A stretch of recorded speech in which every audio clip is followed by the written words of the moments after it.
Good evening, everybody, and welcome back to the Mythgard Academy's read through the War of the Ring, the final volume of the history of the Lord of the Rings. And tonight is a big night because we are going to get to one of the most exciting chapters in this book, right? One of the most exciting parts of this development, and that is Shelob's Lair, right? Or is it Shelob's Lair, in fact? So this is going to be kind of amazing, actually, all this stuff. And I see my lamp has delightfully decided to act up again and give everybody seizures. So that's fun. Yes. Okay. So this is going to be great. So, okay. I think now you guys, everybody can hear me, right? Audio coming through. Okay. Want to make double sure. I have at least one. Okay. Good. Excellent. Cool. Okay. So, tonight we're going to hear about Gollum's unexpected ally, because I'm sure it was exciting enough, right, when we were building up to Shelob. And, you know, I thought it was going to be Shelob, and I'm sure you thought it was going to be Shelob. And then, of course, it turns out to be somebody else, right? I mean, man. Okay, anyway, so we'll get there. We left off last week with the Faramir issue, right? We got through Faramir last time, and we got to the point where Tolkien was kind of working through how to get out of the problem, right? Having decided that, having kind of painted himself in a corner in a sense with Faramir, right? Having them captured by and interacting with this general who turns out to be Boromir's brother and everything else, but then also turns out to be faithful. And of course, what's he going to do? He's going to take them back, except we get out of that by having Faramir elevated to the point where he is able to make his own call there, right? And he's able to do his own thing with Frodo and rise up. We were looking last week at that all that really, really cool world-building stuff he was doing with Gondor, right? All that stuff that how sort of the nation of Gondor as we know it, right, really just kind of began to emerge from Faramir's mouth. And that's, really the birth of all that stuff. So that was really neat. At the very end of class last time, we were looking at the Journey to the Crossroads stuff, and in particular, sort of Gollum and how Gollum worked into that, right? We got to the Forbidden Pool. We noticed how first Gollum was going to come in to rescue them, because that was about the only, his first impulse, right? The first way that he saw out of that difficulty, that challenge, was to have Gollum rescue them. And then, of course, that gets turned on its head, right, in this kind of charming way. And Frodo, instead, while in sort of captivity, we get this turnaround, right? It looks like he's the one in captivity, and yet he's the one who has to rescue Gollum when Gollum comes to the Forbidden Pool. So that's that was all fun, right? And now, so now we've got things moving more or less as we expect, right? More or less as the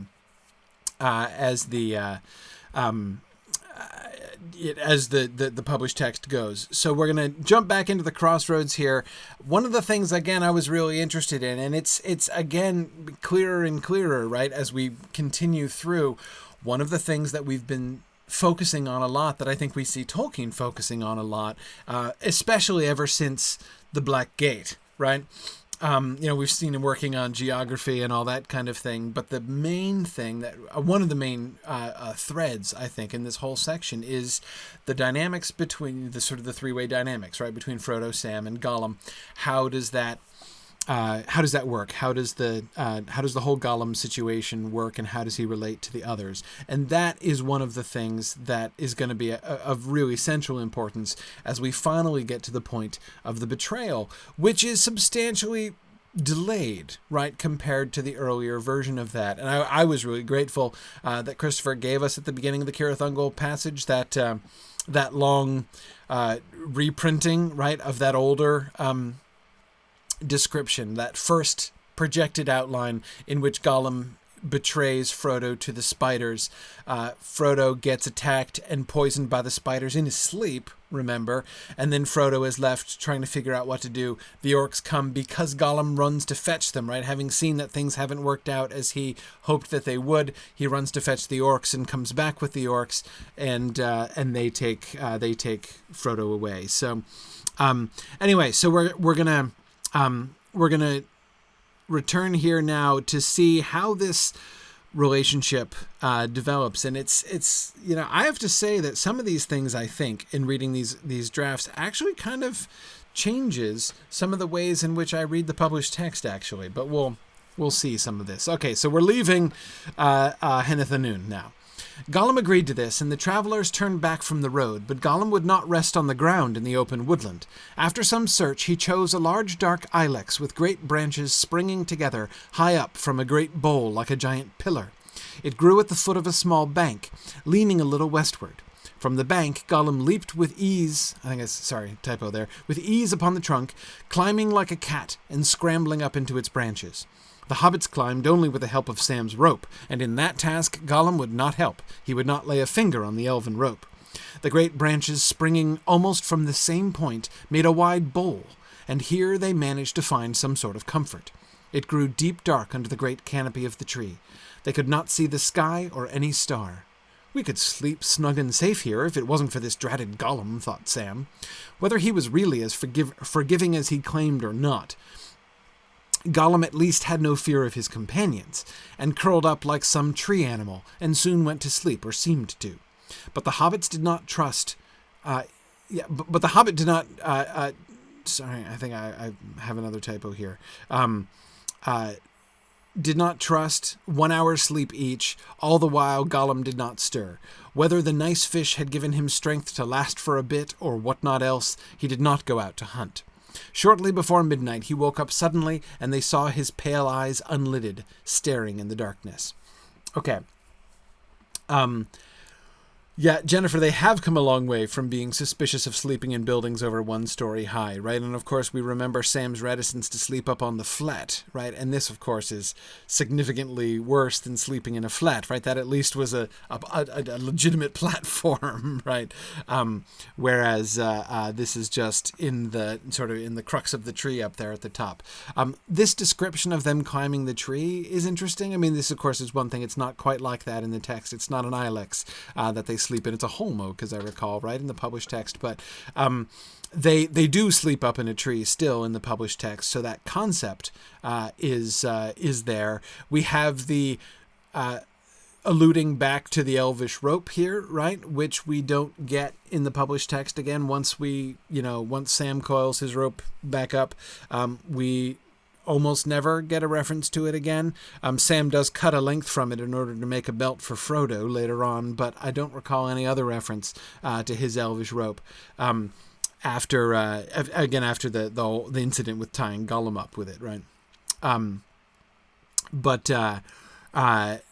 Yeah, okay, so and Nancy, you're right. At least they don't have to throw their dishes down from the top of the tree. So there's that. Tony, that's interesting. Tony is interested in the great tree leaning westward, right? I'm not sure how much to read into that either, Tony. I mean, I don't want to get too, sort of metaphysical about it exactly, but at the same time, it does present a kind of visual image, right, of them, the tree like leaning away from Mordor, right? At the very least, you get this sense, I think, of, of course it's, sloped as well, right? So it's not like any strange or unusual thing, but yeah, the reference to the tree leaning westward does kind of give me the sense of like the tree kind of shrinking away in a sense. Yeah, Kate, that is interesting. You're right. It is one of the few things he keeps after throwing everything away. Yeah, there is that too. The rope is one of the easiest things to keep, of course. Good. Okay, so what else do you notice here? First, notice that we get the complaining, right, from Sam. We get some fairly clear emphasis, right, on Sam's distrust, right? We could sleep snug and safe here if it wasn't for this dratted Gollum. Whereas Gollum has no fear, so he just goes to sleep right away, doesn't show any concern. He doesn't show any distrust, but you'll notice that there's this sort of suspicion that Sam has of Gollum, right? This question of, is he really as forgiving as he claims? He says it's all fine, right? He bears no ill will for the whole Forbidden Pool incident, right? He understands and everything is well. Again, that by itself, as we recall, is kind of a complicated moment, right? Where Frodo himself knows, he acknowledges that this is going to look bad, right? And yet, he is doing it for good reasons. He is, in fact, rescuing Gollum. He is, in fact, saving Gollum's life. So the question is, how much will Gollum comprehend, right? How much goodwill, how accurately is he going to assess that situation? Or is he just going to be resentful because of what happened and how he was treated? And Sam obviously suspects the latter. And yet we see this total quietness from Gollum, right? He's seems to be at peace. He's not hungry. See, he's not restless and prowling about and going off to hunt for himself. He's not looking at them. He's not grumbling or any of those things, right? He's just everything seems fine, right? But we see Sam's very distinct unease. Yeah, Kate, it is interesting. Both of the hobbits are not trustful. Right? They're not going to leave Gollum on his own. They're not going to both go to sleep. And it's not to watch out for orcs or something. It's Gollum that they seem to be really focused on and really concerned about here. Right? And Karita, I totally agree that pale eyes unlidded staring in the darkness, that is very creepy. I absolutely agree. It's the only cue that we get in this passage about what's going on with Gollum, right?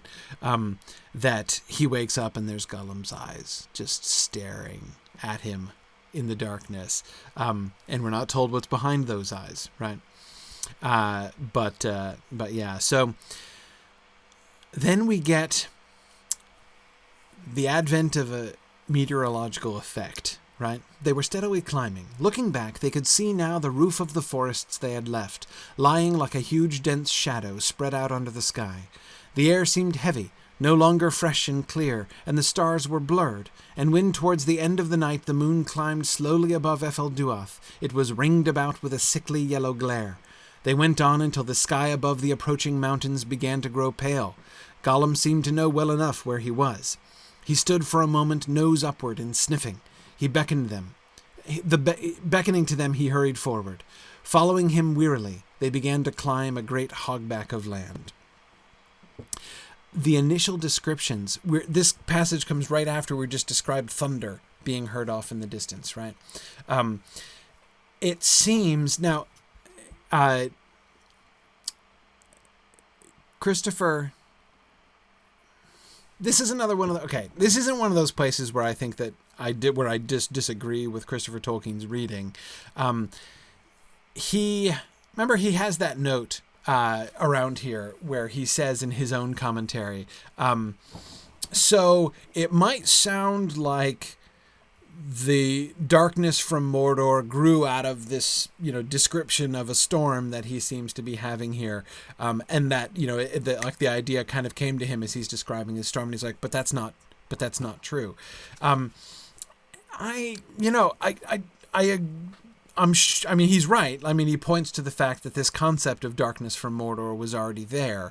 And so, of course, that's a very good point. It's not that the concept is suddenly coming to him. And yet, it does seem important, right? It does seem interesting that when it arises as a thunderstorm, right? It comes in, it begins like a description of a normal let me say it this way. If it weren't for the fact that we already had those notes that Christopher Tolkien pointed to we would think that it was. Right? There's very good reason to think what he's telling us not to think, right? Because that is, in fact, exactly what it sounds like. And I think that that effect is a really interesting and important one, right? That the way he describes in the narrative is there's something weird going on, that sickly yellow glare around the moon as it climbs. I love that effect, right? That's really neat, especially, of course, in the context of Minas Morgul, rising right above Minas Morgul as it is. And yet, that sense of an oncoming storm, not just like some kind of oppressive darkness moving like a curtain over the sky or something. That's not how he describes it, and I think that that's important, right? In showing the Advent, the way. Granted what Christopher says, that he had already conceived of the idea of a darkness from Mordor. It doesn't change the fact that it's really cool and interesting to see that when it comes up, when he came to actually describing it, what he describes is what sounds like the gathering of a normal thunderstorm, which then turns out not to be a normal thunderstorm, right? Because, of course, that seems to map itself really well onto the gathering thunder and the breaking storm, because the armies are just about to start marching out, right? So anyway, I think that, I don't know, I felt that Christopher was a little bit strong in being like, nothing to see here, nothing to see here. There is something to see there, right? No, it's not occurring to him for the first time here, but there's still kind of something to see here. And I think that's really interesting. Now, Tony points out that this is a pretty good description of the early stages of a volcanic eruption, with the dust and gases blurring out the sun. And the thunder in the distance could be small explosions in the volcano. I agree. It's Tony, I was kind of reflecting on this as well. And I talked about this a little bit at the time. This past fall, I visited Hawaii for the first time. I'd never been to Hawaii before. And so my first time on a volcanic island, right? There I was in this gorgeous paradise. And I'm thinking not of paradise, but of Mordor all the time. Everywhere I went, I'm like, this place looks like Mordor. Because it did. Like right around of course the beaches are beautiful, but then you turn inland, and inland was all this like volcanic rock, like this, this rugged terrain with a little bit of green here and there, but in places just huge expanses. I mean, you could have done Mordor shots there easily. It looked exactly like the descriptions of Mordor. So Tony, I was, there are ways in which I've been reflecting on that too. I was like, did Tolkien visit? Did he ever go? Was he ever on a volcanic island? Because I'm not sure he ever was. I don't recall. I mean, he did not travel very far. That trip to Switzerland that he took was pretty much his furthest trip away from home that I recall. Anyway, so it is really interesting, Tony, that he gets volcanic stuff as accurately as he does, I think. And Jennifer, I don't even know if there are volcanoes in South Africa, but if there were, he said he barely retained any memories from South Africa, and he was really little. He was like, 3 when he moved out of South Africa and came? So, he was really small. I remember nothing from when I was 3. I have like 2 isolated memories from when I was 3. But seriously, Tolkien talked about it, and he does not... said that he didn't retain any memories, many memories from there. But anyway, it is, Tony, I do find that fairly remarkable. And I do suspect with the yellow glare and possibly even, as you say, the thunder in the distance, that's what he's describing. But of course, to the hobbits, it sounds like thunder. That's what they take it for, right? Let's keep going. Gollum away a large part of the day. Reach Crossroads, in fact, owing to difficulty, not until evening. Start at dusk about 5:30, and do not reach Crossroads and Headless Statue until morning. Gollum in a great state of fright. Weather changed. Sky above Ethel Duoth absolute black. Clouds or smoke, drifting on an east wind. Rumbles? sun hidden. In this darkness they get out of the wood and see Minas Morgul. It shines amid a deep gloom as if by an evil moon, though there is no moon. I love that. As if by an evil moon. Horror hobbits, weight of ring, veil of Morgul. Where road went away to the north shoulder and bases of the fortress, they turned aside and climbed away southward to other side of V, i.e. Vale of Morgul. Frodo and Sam see a track. They are already some way up, and the gates of Minas Morgul frown at them when there is a great roll and rumble. Blast of thunder. Rain. Out of the gates comes host led by Black Rider. Okay. Yeah, I agree, Arthur. Horror hobbits. Does this... Arthur thinks it sounds like something that Morgoth would twist regular hobbits into, right? Yes, he tortures the hobbits until they become horror hobbits. Maybe something like that. Oh, that's interesting, Tom. Tom Hillman says that Mount Vesuvius went off in March of 1944. He could possibly have seen newsreels. And Tom, I think it would be even more likely that he could at least have read accounts of it, right? Read descriptions of the eruption. So it is possible that he had, that was kind of sufficiently, a big enough story that he might have been interested in those descriptions, hearing somebody. And this is another thing, right? I mean, you read the descriptions of things often in newspapers back before the TV era had really begun, right? And it's there's often, a lot of gorgeous description. I'm thinking of course, my mind immediately jumps to remember the newspaper articles in Dracula, right? And there's the descriptions of the great storm and the sky before the sea and the waves rolling in, right? Really painting the picture. Yeah. Anyway, okay, sorry.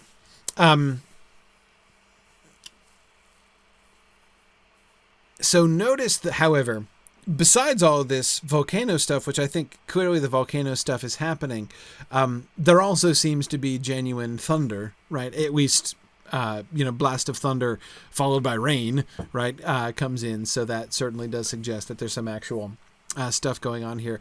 I love the imagery, though. Notice... So the weather has changed. We get the blackness of the sky. Tolkien has chosen some really, really a really interesting moment, sort of as a way to introduce this whole thing. The way that he makes the Crossroads into this remarkable transition, right? It's a crossroads, right? And this is the moment where they are entering into Sauron's domain here. And you can see how that gets emphasized through this whole process. They reach the crossroads, and at that point the weather changes, right? That image of the sky above the mountains of shadow are black, right? And it drifts over with the wind. The sun is hidden, and then beneath the darkness, right? So there's this absolute blackness off to the east in the sky and underneath, except for one thing, right? The evil glow of Minas Morgul beneath the blackness of the clouds. That is a really, really striking image as they're leaving the daytime, as they're leaving the light. And of course, we get the light shining on the headless statue, right? And everything. We remember, of course, that was one of the first things he came up with in the whole Ithilien concept, right? Yeah, Tony, it does sound very abandon all hope, all ye who enter here. Yeah, it really does sound like that. In fact, yeah, I mean, Tony, I was just thinking, I wasn't thinking of Dante specifically, but I was just thinking the same thing there. The way that he describes this, it does give this whole moment, right? This moment at the crossroads and approaching Minas Morgul and Mordor beyond, this very kind of descent into the underworld kind of feel, right?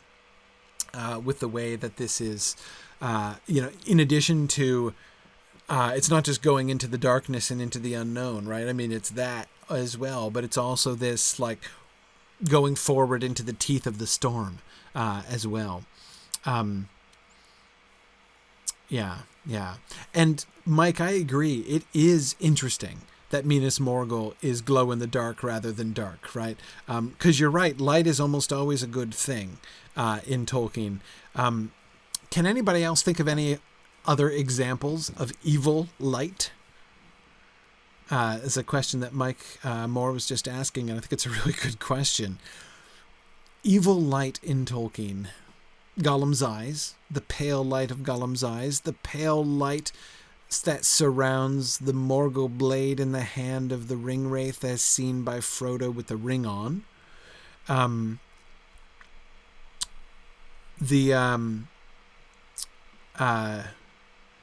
Let's see, the candles in the dead marshes, Nancy. Yeah, I was just thinking of that one too. Yeah, Jennifer just thought that as well. Yeah, oh good, Matt. The light from the barrow, the greenish light that surrounds them in the barrow. Yeah, that's good. That's good. The corpse light, yeah. We do get, so yeah, we do have some. Now, the red light from Barad-dûr and the red light that we see up in the tower of Cirith Ungol, that I would say is different, right? I would say that that's different, mostly because when it's red, that's like firelight, right? And fire, which can be turned to evil purposes. That seems to me different than like a radiance. It's me playing the synonyms, right? Yeah, I would put red light in a different category. Maybe that's not fair, but I would put red light in a different category. Whereas things like, so okay, I guess then you could argue against the candles, but the lights in the dead marshes seem to me in the category of at least uncanny, if not actively corrupted light.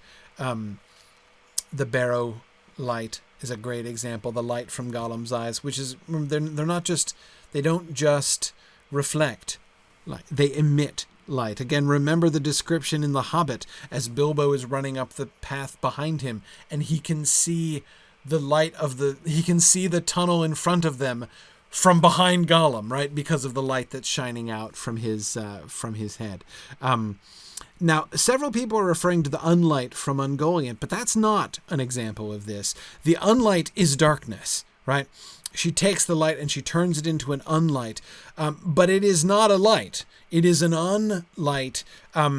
It is like darkness, except the difference between the unlight and darkness, the reason he doesn't use the word darkness there, is that it is not mere absence of light. It is a solid thing, right? It is a darkness that has substance, like light has substance, right? Like light is a positive thing. Normally darkness is merely a negative thing. It's just the absence of light. But the unlight of Ungoliant is more than just an absence, right? It is a positive darkness, and that's why he coins the new word. But it's not light. It's not. It's not like these other kinds of lights that we're talking about here. Yeah. Okay. Darkness visible, as Milton would say, Tom. Exactly. Yeah. And that's when he's describing, isn't it in the same context when Milton is describing like the dark flames of hell, right? Isn't that or am I just connecting those two things? The dark flames that don't shed light in hell was always one of the things I was really fascinated by. Yeah, it's in that description of hell. That's what I thought.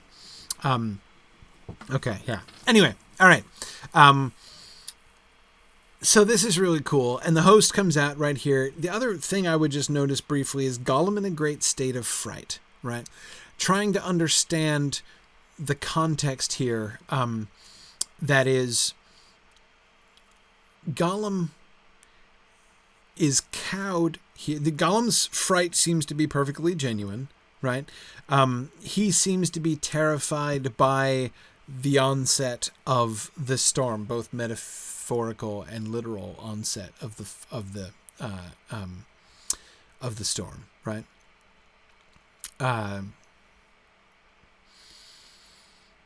He is leading Frodo into a trap. but he himself still fears the Dark Lord, and he fears that they're all going to get caught, right? So Gollum's great state of fright, perfectly legitimate, it seems here. We don't get much of a reaction from the hobbits here, right? They're not cowed by the storm, which is interesting. We've seen them impacted by similar kinds of things. Remember the storm on the ledge, right? When Sam's, or maybe Frodo's, depending on which draft we're on, like when the darkness closes around them and they can't see anything until the rope comes down.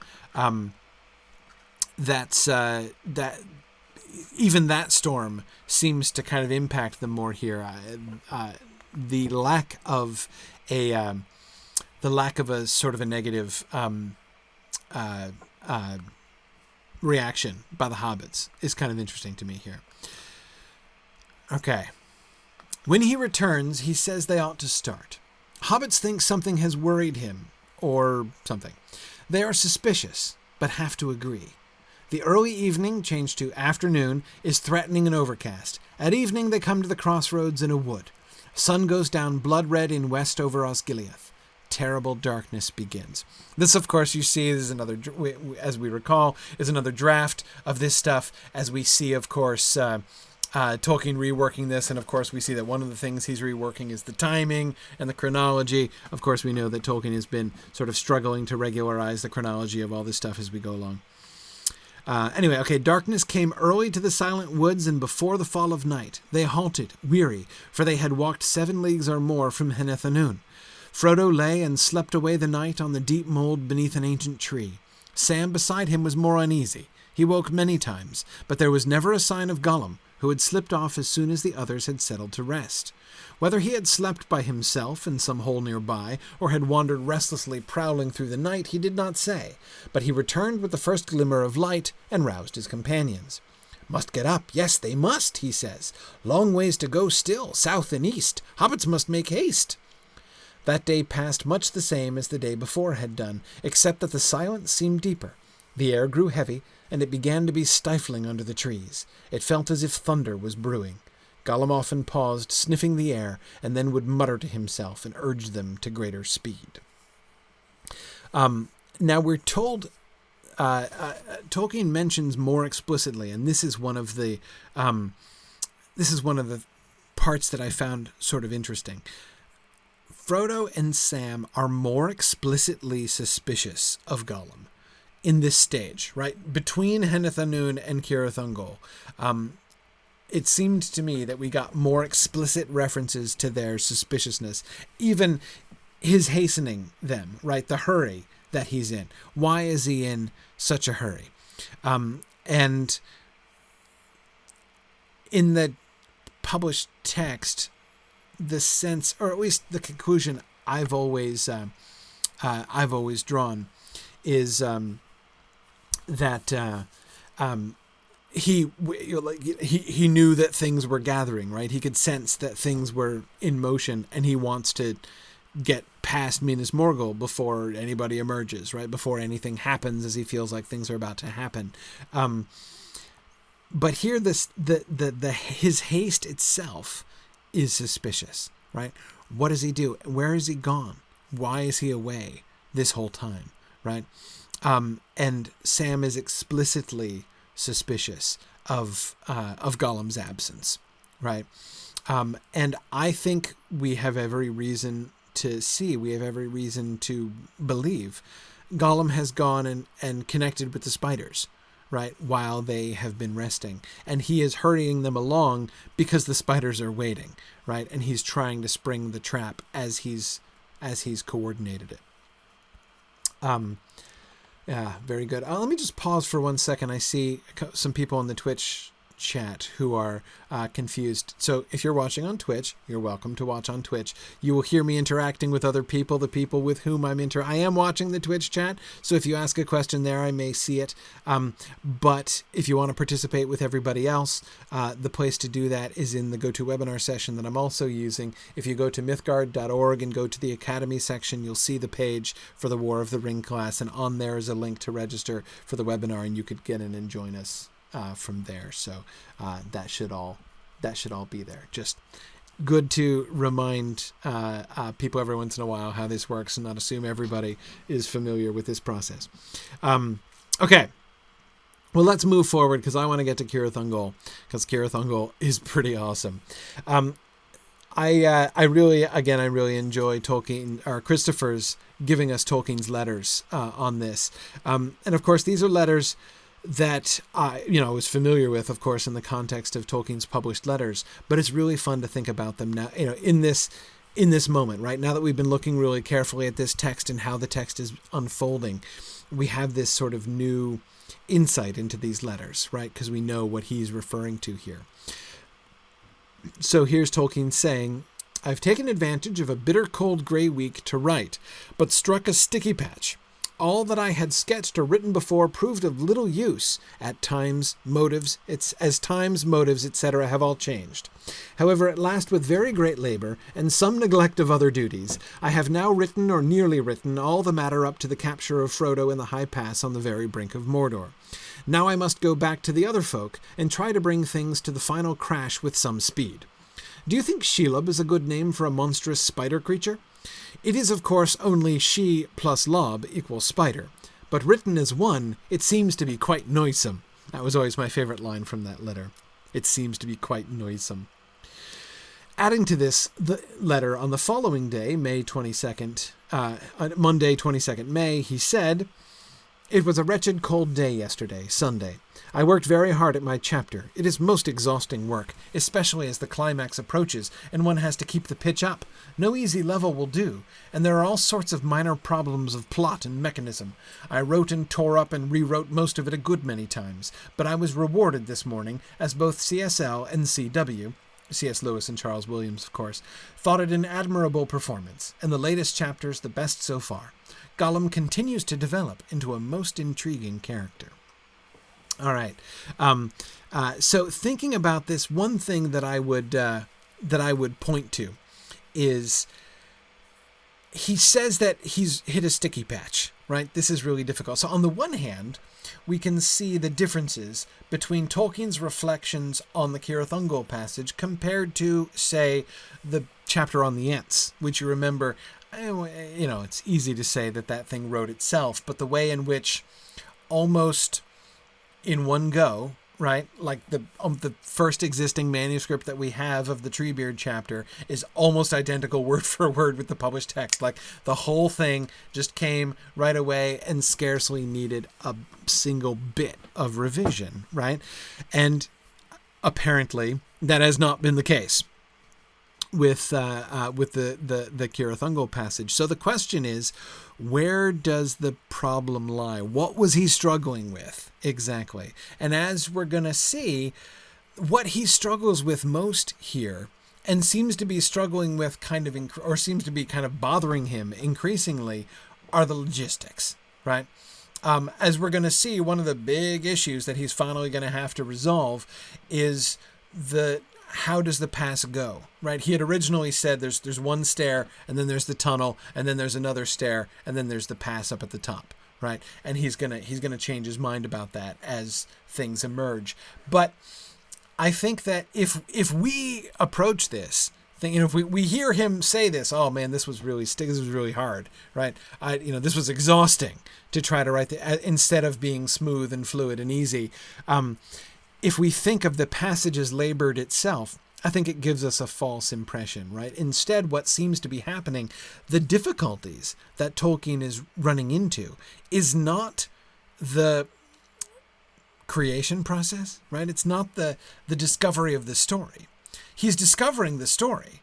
What he's having a hard time doing is taking the story that he's discovering and fitting it with the logistics that he's already had, right? He's planned it out. He's planned out the logistics. But then he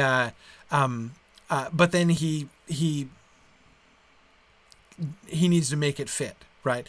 But again, what's causing the problem is not the difficulty with which the story is coming to him. In fact, in a sense, it's the ease with which the story is coming to him. Once he gets to the point of the spider fight on the top of the mountain, right? It's the the way that the spider fight comes to him and what happened once the spider fight begins and what comes from that, again, as that sort of flows through, when he gets to that point that he then realizes, okay, wait, now it won't work the way that I'd planned it out before, right? So again, the problem is not the flow of the story. The problem is it no longer fits his earlier projections, right? So all of the logistical thinking that he'd done and the little maps and stuff that he had drawn, that stuff is no longer relevant. Remember a while back we were noticing that he talks about when he talks about writing the story, he talks about having to start with a map, right? But of course, we were noticing as we were going through the Treason of Isengard, especially in the early parts of the War of the Ring, but especially back in the Treason of Isengard, he says you start with the map first, but the evidence that we see of his actual story developing is that that's not, in fact, what he does at all, right? He starts with the story, and then the map fills in as he goes along, right? As he discovers these lands, he realizes they're very different. And in fact, we saw that the map, the original concept of the map was completely determined, but it was just this string of story beads on a line, right? You know, these incidents that he had, these story elements that he had planned, and he was just stringing them together on a map, right? What we're seeing here is what happens when he does it the other way around, when he does it the way that he says that he should do it, right? First, have the map and have that clear in your head, then write the story. Well, that's what he did, right? We saw him struggling with Cirith Ungol and Minas Morgul, right? Is it the Black Gate? Okay, no, it's not the Black Gate. The Black Gate is a different thing, right? Different pass. Cirith Ungol is over here. Minas Morgul, maybe it's up here. No. It's down over here, right? Is it up on the hill? Is it down low? Is the pass to the south? Is the pass to the north, right? And he'd already worked and he'd drawn pictures and he's figured all that stuff out, right? So he figures all those things out and has a clear picture in his head, and then he goes to write the story. And that would seem to make it easier, right? Good thing he had all that stuff worked out in advance, except as he's writing the story he's writing doesn't fit the map. And now he's got to go back and say, oh no, now I got to rethink that whole thing and redo stuff and everything. And it's, so it's kind of fun, right? In my conclusion that I draw, at least one conclusion I think that we can draw from his struggles here in this passage, is that actually not only is it not true that he does map first and story second, when he does do map first and story second, it messes him up, right? He's actually much better off just letting the story go. Had he not sweated it so much with Minas Morgul and had he just gone and just start with a set of stairs and let the story unfold from there, I think the whole thing would have been less sticky for him, actually. It would have flowed much more easily.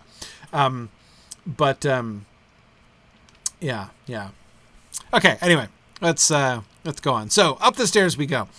Here's his initial outline, and of course, as you know, I love his outline projections. I love watching as the story is unfolding in front of him, right? Okay, description of the endless long black lines right ahead. That's the lines of armies coming out of Minas Morgul, right? Because they're just getting up to the stairs, and that's when the armies start coming out. He halts and sweeps glance round valley. Frodo's temptation to put on ring. At last the host passes away. The storm is bursting. They are going to Osgiliath and the crossing of the river, he said. Will Faramir be across? Will army slay them? Will army of Black Riders slay Faramir and his men, I assume is the them in question there, is how the pronouns work. Added, long journey up. Frodo uses file. They pass into the tunnel. Halfway through, they find it blocked with webs. Gollum refuses to say what they are. Frodo goes ahead and hews a path with Sting. Sam helps. At other end, after long struggle in dark, he finds a stair. They can no longer see into valley, as sheer walls of rock are on either side. The stair goes up endlessly. Occasional webs across path. All right, so this is the outline that he's building from the conception that he already had, which was stair, tunnel, stair, right?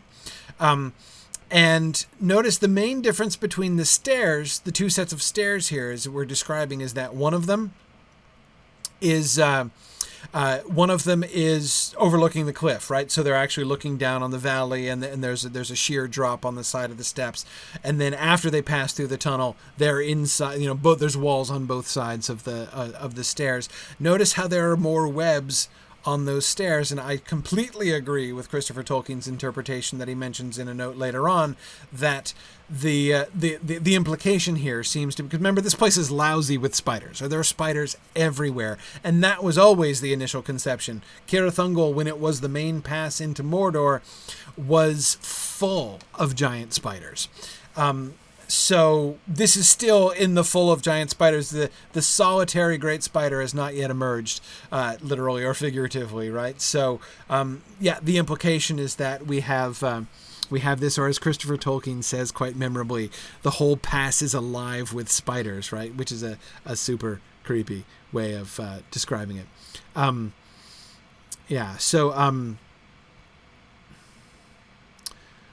Good.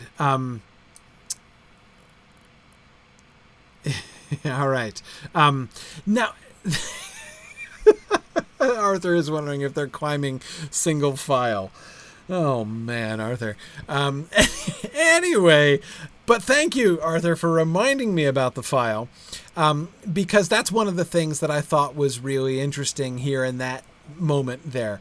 Long journey up, Frodo uses file. Now, journey, he's not 100% sure about journey, right? Whether or not that's the right word there, whether that's the word that's actually being used. But still, long up does sound like they're moving up the stairs. So my question is, what's Frodo using the file for? Frodo uses file. It seems to be separated from the kind of semi-confrontation with the Black Rider, right? The temptation to put on the ring. The host has already passed away, right? The storm is bursting. They're going to Osgiliath, so they're commenting on this, right? And then Frodo's using the file. So if they're already in commentary mode, right, as there's Frodo at least internally commenting on it, wondering if Faramir's going to be safe, and commenting on, observing that the army is heading towards Osgiliath. Surely he's not now pulling out the file, putting his hand on the file or pulling out the file in order to help him resist the will of the Witch King. So what is he lighting his way up the? He can't be using it against spiders because they're not being. We haven't even seen any spiders yet. So I'm not really sure what he's meant to be using the file for. It's possible, Stephen, that they are just using it for light. I agree. Stephen is pointing out that, of course, if these are narrow and uneven steps and there's a cliff drop right there, you would really want to be able to see, feeling your way up a set of stairs in that manner would be a little bit questionable, right? That seems like, but that's interesting, right? Because we haven't seen this. We haven't seen the file be used for anything like this. That is mere illumination, right? And in fact, of course, in the published text, we're never going to see the file be used as mere illumination, right? Yeah. Now, Kate, I agree. It might just be a note that the file has a part to play in this action. You're right, Kate. Since this is something that is added, like something in the margin, it's not it's not sort of organically part of the outline, right? That it could simply be him note to self, incorporate the file into this process. So maybe it does refer back to Frodo's use of the file for resisting the will of the Witch King after the fact, right? He thought of that after the fact. That's possible. Hey, Vince, I see you made it into Go To Webinar. Excellent. Okay. Continuing with the outline. Gollum hangs back. They begin to have suspicion of him. Description of the spiders? There dwelt great creatures in spider form, such as lived once of old in the land of the elves in the west that is now under the sea, such as Beren fought in the dark ravines of the mountains of Terror above Doriath. All light they snared and wove into impenetrable webs. Pale-fleshed, many-eyed, venomous they were, older and more horrible than the black creatures of Mirkwood. Already Gollum had met them. He knew them well, but thought to use them for his own purposes. They came out at last to head of the stair. The road opens a little. There is still an ominous glare. They see the road clearly through a narrow cleft, and now the right wall sinks, and they look down into a vast darkness, the great cleft which was the head of Morgul Vale. On the left, sharp jagged pinnacles full of black crevices, and high upon one tip a small black tower. Okay. Several things here.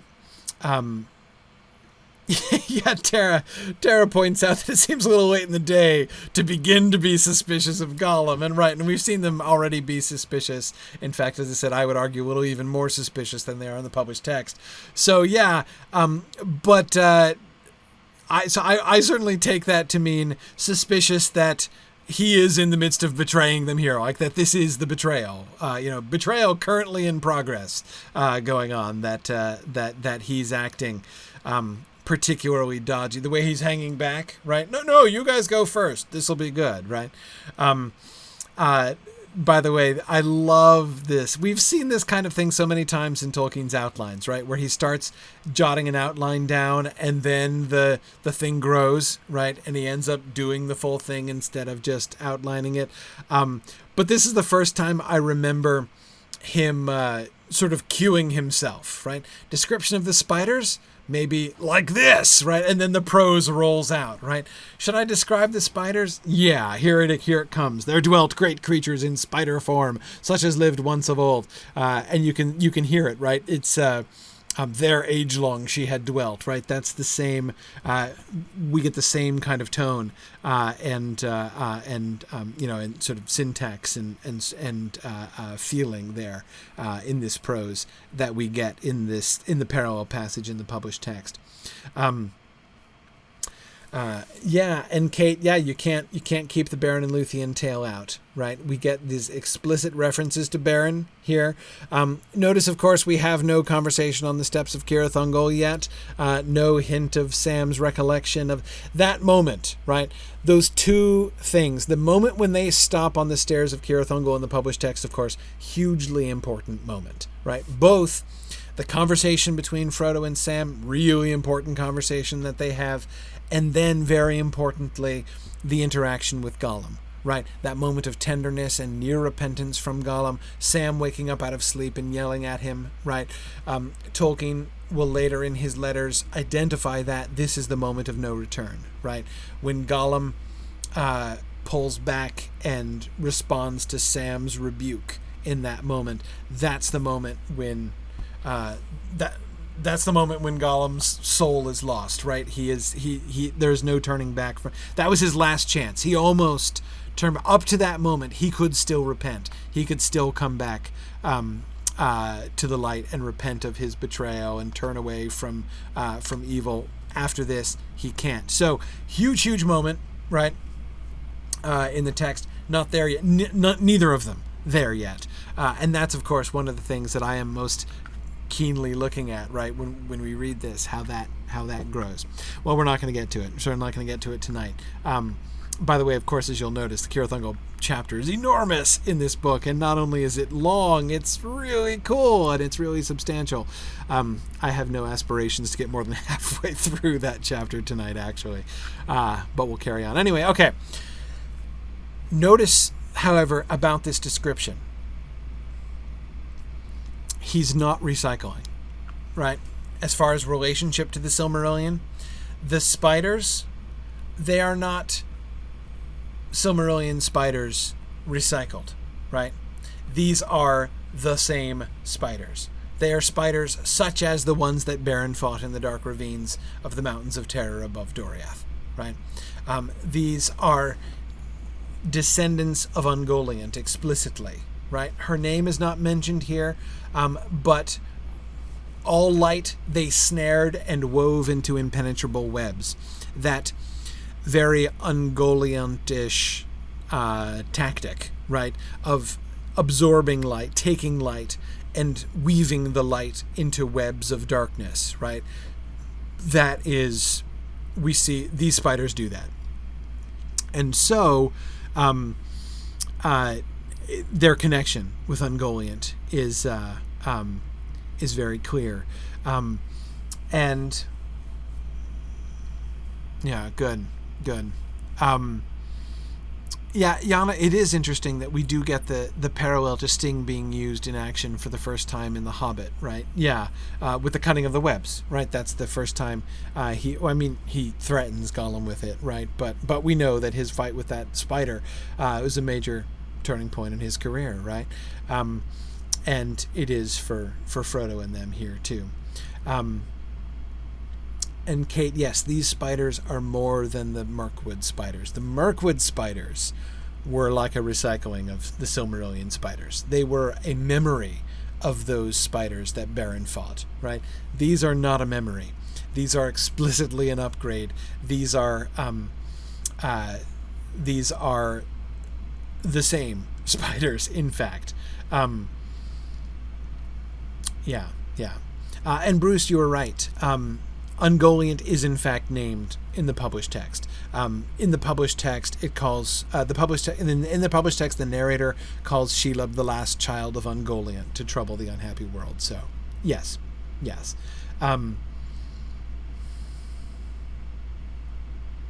Yana, yes, no, he does use Sting. Remember, he stabs the troll in the foot. I'm pretty sure that happened still when we got to there in the Treason of Isengard. So he has used Sting before. At the very least, it did the troll stabbing thing. But anyway, but I agree. This is still the parallel with Bilbo, with the use of of Sting on the webs of horror. That's still clearly a thing. So Gollum had met them and he knows them, but he thought to use them for his purposes. Terra, we don't know much of the story of Gollum's previous encounters with them, how exactly he came to know them. But he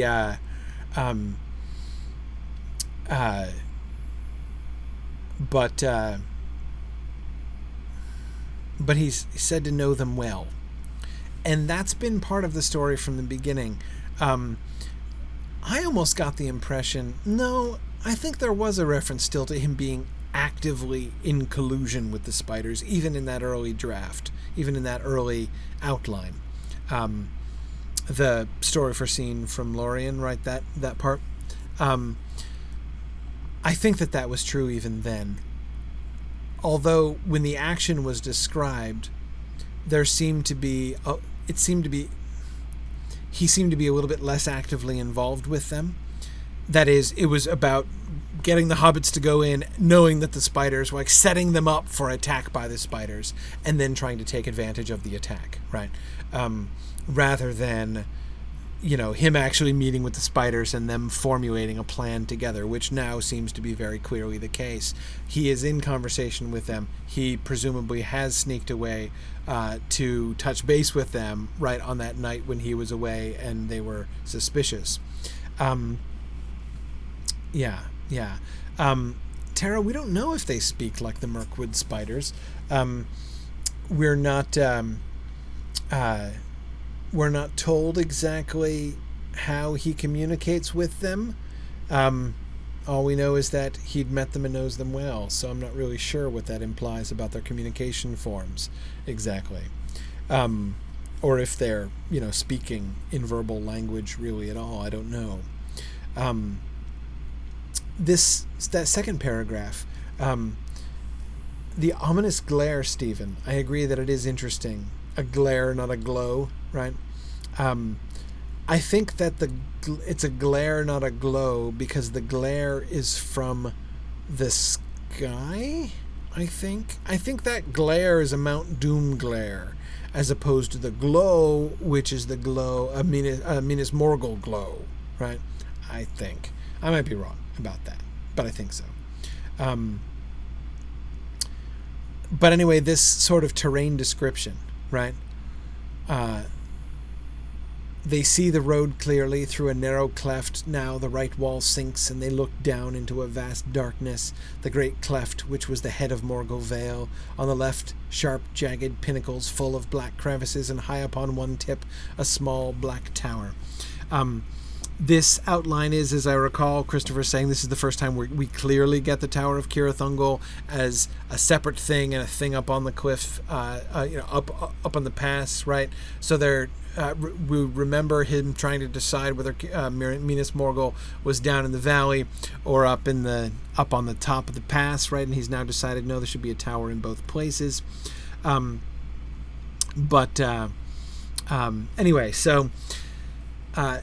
so that's, but see, again, I come back to all that topography stuff. And remember, if I remember correctly, Christopher had a note on that paragraph in which he says, it is now clear that the pass is definitely to the north of Minas Morgul, not to the south, which he was kind of toying around with, right?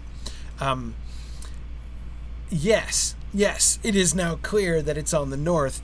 But again, I don't think that this necessarily means that what happened was Tolkien had been weighing his topographical choices, right? And he decided it should be on the north, and then he wrote this passage. It seems to me most likely that he wrote this passage, and when he's describing it, he realizes as he's describing them looking down that they're looking down and Minas Morgul is off to the right, and he's, once he actually writes the narrative and puts himself going up the steps, he describes, what he sees unfolding in his mind, and it's Minas Morgul down on their right? And so apparently the pass is to the north, right? Because Minas Morgul is down on their right. In other words, you shouldn't have spent all that time trying to work out the topography in advance. You should have just written the narrative, Tolkien. It would have been much simpler. Then fix the map after the fact. Do the reverse of your own advice, and things will be easier for you. Okay, so the trap. What is that tower? Said Frodo, full of suspicion. Is there a guard? Then they found Gollum had slipped away and vanished. Frodo is full of fear, but Sam says, well, we're up this something near very top of mountains, further than we ever hoped to get. Let's go on and get it over. Frodo goes forward and Sam follows. Sam is suddenly lassoed and falls back. He calls out, but Frodo does not come.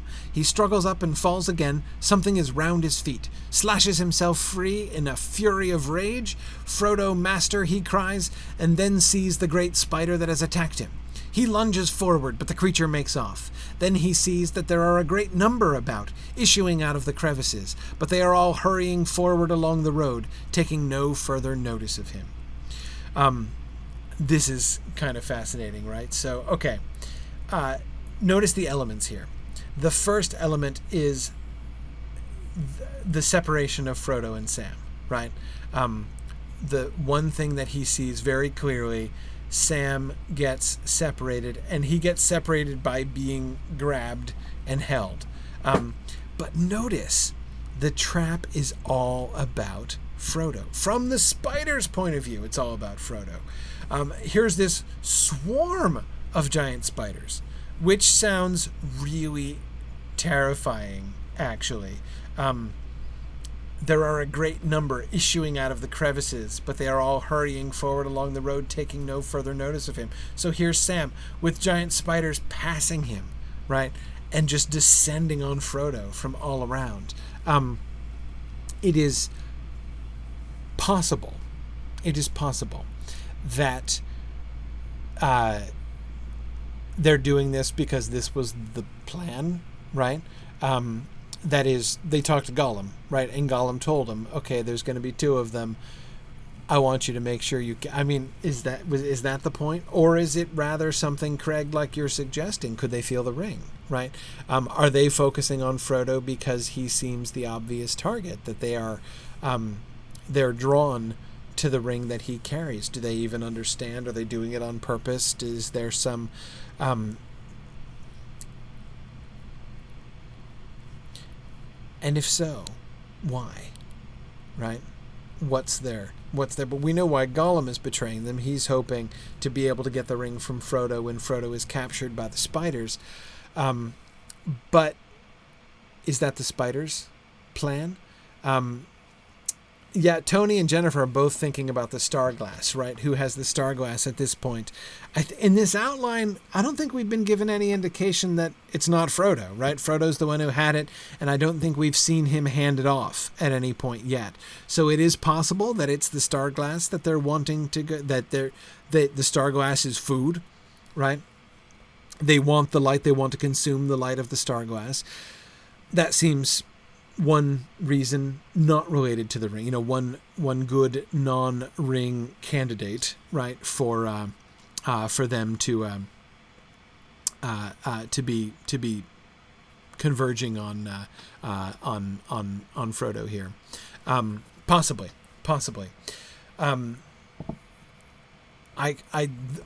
But it's very striking, right? It's very remarkable how the spiders deter Sam, right? He gets lassoed, but the spiders then just ignore him after that.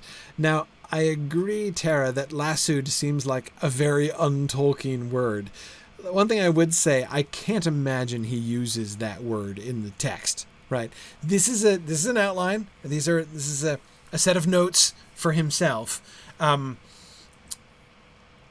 It's clear that that's the word that he uses that word, right? When he wants to describe, when he's trying to jot down what happens to Sam, lassoed is the word that he uses. Again, I don't think that that's necessarily the word that would have stayed in the published text. Because we've seen him use sort of slangy words before in his notes to himself, which presumably he was. I can't come up with any examples at the time, but I seem to remember his usage of similar kind of slang words that seemed Tolkien-like.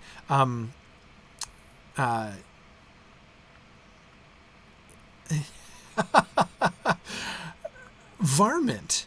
Yeah, varmint was one. But that one was actually in the text, right? That one's different. I'm thinking of ones that he was just, that we saw him using like this in his outlines. But I mean, one thing I would say, there is clear evidence that as much as Tolkien talks about liking old things and the Germanic things and not the... He really enjoyed fun words, right? And there seemed to have been Americanisms that he was interested in, and slang terms that he was definitely willing to use. Even if they didn't make it into the published text. And Kate, he did. Kate was noticing that he dropped canyon for ravine, and Jennifer was just asking, didn't he also use the Spanish word for canyon at one point? Yeah, and he does it again, actually, using the word canyon with a tilde, right? Yes, yeah, he does the Spanish word there again. He does change it, Kate, to ravine, right? Let's go with a less exotic sounding word there. Yeah. Good. Bruce has given us the etymology here. Lasso, mid-18th century. Yeah, so super modern. Mid-18th century, Spanish-American pronunciation of a Spanish word. Yep. Yeah, so it's both American and Spanish. And we know that he likes Spanish. We know he's interested in Spanish, but he's not interested in Spanish words, right? Tobacco is from Spanish too, but he's not going to use that word in The Lord of the Rings either.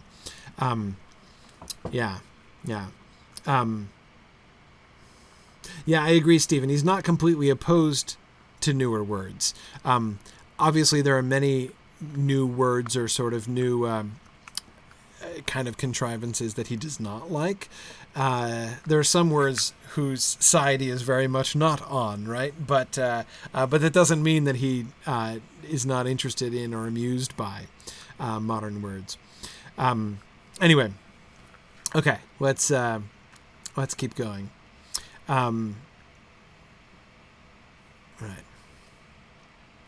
Sam suddenly sees the spiders coming out of crevices. He can't see Frodo and calls out in warning, but at that moment he is seized from behind.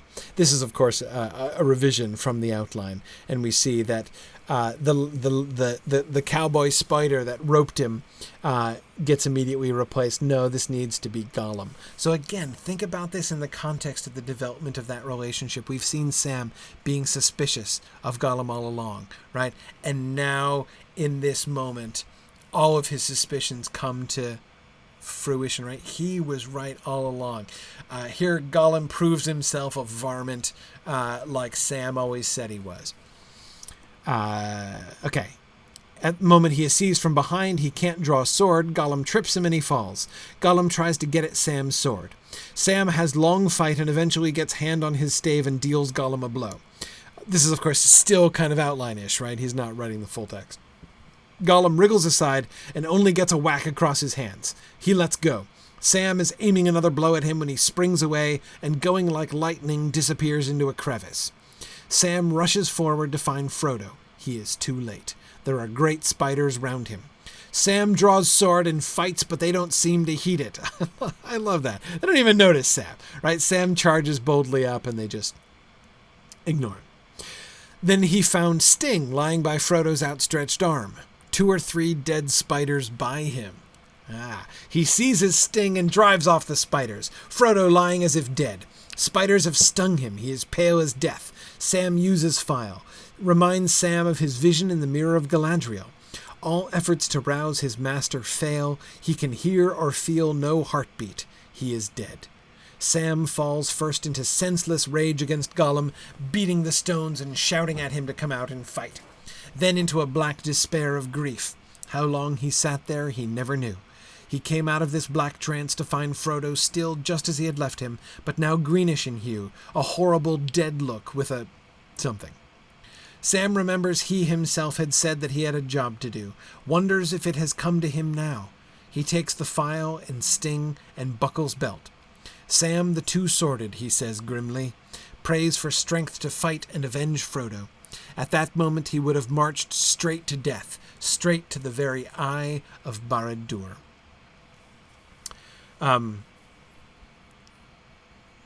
Yeah. Good. Stephen was noticing the alliteration of Sam suddenly sees the spiders, and Carita's, of course, pointing out how then we shift to coming out of crevices. Sam suddenly sees the spiders coming out of crevices. Carita says she feels like she's getting diction lessons. That is a fairly remarkable sentence, isn't it? And good, Bruce and Stephen at the same time are asking, praise? Praise to whom? Who's he praying to? Let's see. Praise for strength to fight and avenge Frodo. We don't know. In the published text, he prays to Galadriel, right? Or, it's something like prayer to Galadriel, right? I'm not sure what we think of it, Craig.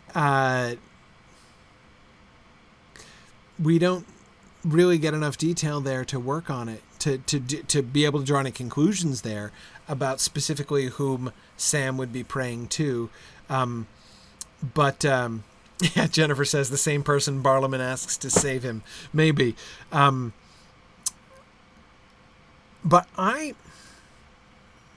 here's one thing I think about praise. And Jennifer, your comment about Barliman, for those of you who didn't tune in last night, we were looking at that scene when Strider has just said to Butterbur in chapter 10 of book 1, they come from Mordor, Barliman, if that means anything to you. And Butterbur says, save us. Right? That is the worst news that has come to Bree in my time. And we talked a lot about save us, right? Who's he talking to, right? Is that seems like a prayer, or at least a sort of a prayer-ish thing, right? who's he praying to, if he's praying, or what's going on there. But Jennifer, the difference here, especially when we contrast with Butterbird's exclamation there, this sounds like actual prayer. This is not metaphorical prayer. This is, he seems to be saying a prayer in real earnest. Again, I'm not sure to whom. It could be Galadriel. It could be Elbereth Veronica. I certainly agree. But this seems to be an actual prayer. I don't see any reason to interpret this in a non-religious context, like there are potentially reasons to interpret Butterbird's exclamation in a non-religious sense. I can't see that here. This seems to be a moment of devotion, though it's dark as well, right? He's praying for the strength to fight and avenge Frodo. That's pretty serious there. But okay, actually, no, since we're there, no, never mind. Let's go back to the beginning of this passage. Notice where we are. We still have the multiple spiders, right? And with the multiple spiders, notice sort of the kind of story that we're getting here.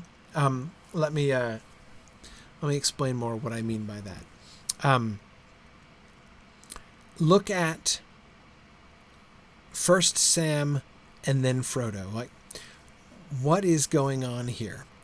They are surrounded by giant spiders. Remember, this is not, each one of these spiders is a Shelob, right? Each one of these spiders, these are the same spiders that Beren fought, right? Not just a recycling of them. These are the same actual spiders. Beren we're talking about. Beren, one hand, one of the greatest heroes of the First Age, and a bunch of those spiders are clustered. Beren himself would have been toast had he been standing, and all of these spiders were pressing in on him, right? In fact, we have descriptions in the Lay of Leithian of Beren taking refuge up trees, right, and up cliff sides, hoping that these spiders don't notice him as they're sort of snuffling around on the ground.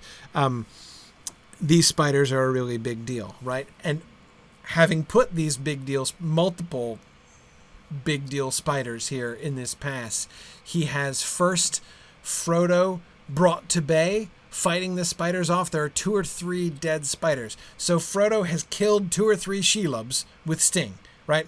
So Frodo is taken, but only after a heroic fight, right? But probably Beren couldn't have even done better than that, right? Better than Frodo has done. So again, just notice how different that is from the published text, where Frodo is just taken as he's running and nipped in the back of the neck before he even knows what's happening, and he drops, right? So Frodo barely even remembers Shelob, right? Because she just pounces on him in the published text. In his first impulse is to make this a heroic stand, and a reasonably successful one for Frodo. And then Sam comes in, and what happens?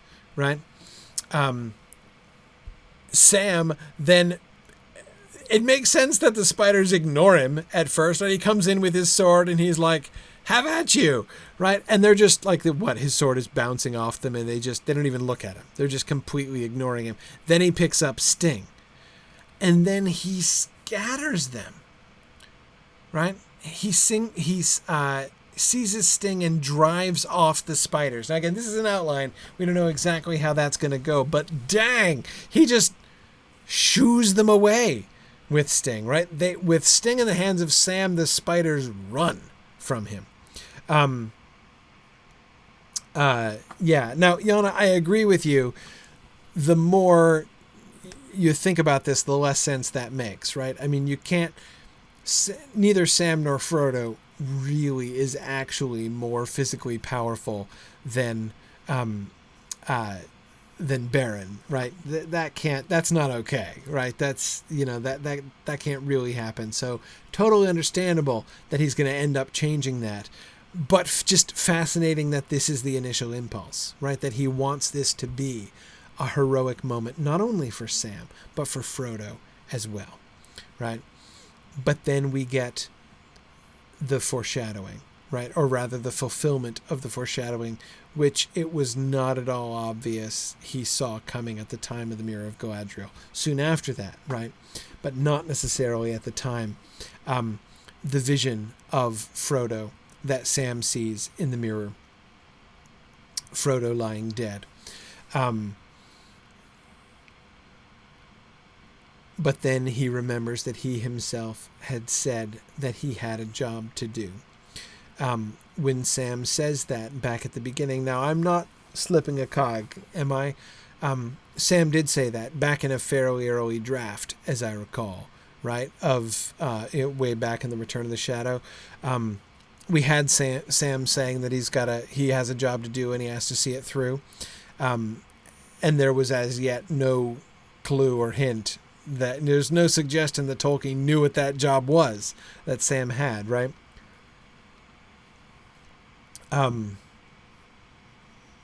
Yeah, somebody can check it for me, but I seem to remember that from The Return of the Shadow. If so, it's another wonderful example. I just love when Tolkien does that kind of thing. It's like the moment in The Hobbit, right? Remember in chapter 1 of The Hobbit when the narrator is introducing Bilbo and says, this is the story of how a Baggins had an adventure. And he learned, well, you'll see if he learned anything or not, right? And that totally sounds like something that you write when you have the story in your head, right? And so you're setting the readers up to receive the thing that's going to happen that you already have in mind.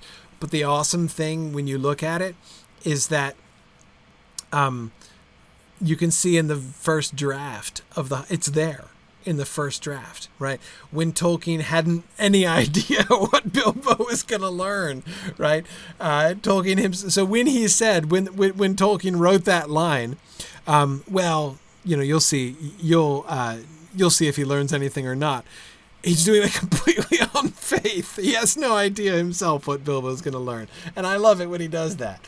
And it seems that Sam did essentially a very similar thing. And now he sees what it was. Now Tolkien himself has understood what he had what he was actually referring to without knowing it. Sam's despair.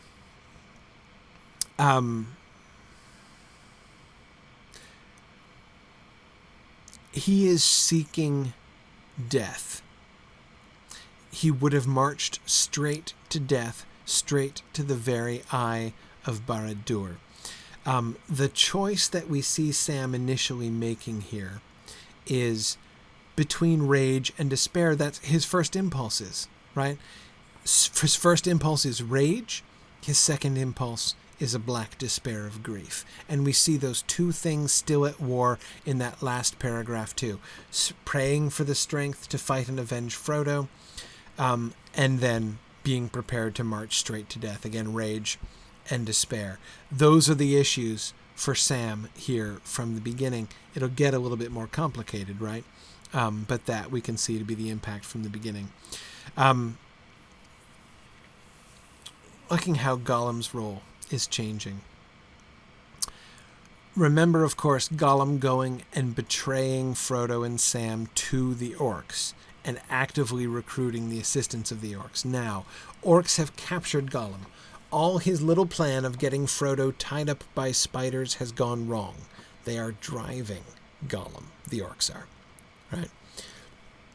That's a note on a separate slip, but Christopher gives us it then because he thinks it explains what's going on here. Noise of approaching orc laughter. Down out of a cleft Gollum leading comes a band of black orcs. Desperate, Sam draws off the ring from Frodo's neck and takes it. He could not unclasp it or cut the chain, so he slipped it over Frodo's neck and put it on. As he did so, he stumbled forward. It was as if a great stone had been suddenly strung about his neck. At that moment, up come orcs. Sam slips on ring. Frodo cries, or is Sam's motive simply that, wishing to bury Frodo, he won't see Frodo's body carried off, also wanting to get at Gollum? Okay, things getting really kind of choppy there at the end, a little hard to follow. So Gollum comes back with the orcs, but we see he is no longer, Gollum is no longer in active collaboration with the orcs. He certainly has not run to fetch them. They have captured him, and he is being forced to lead the orcs back.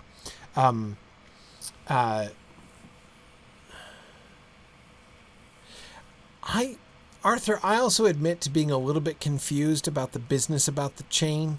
Of course, he's not going to make such a big deal about the chain in the published text, but we see this in a couple of these early drafts about how Sam's trying to get the ring off and he can't get it off and he ends up having to take it over Frodo's head.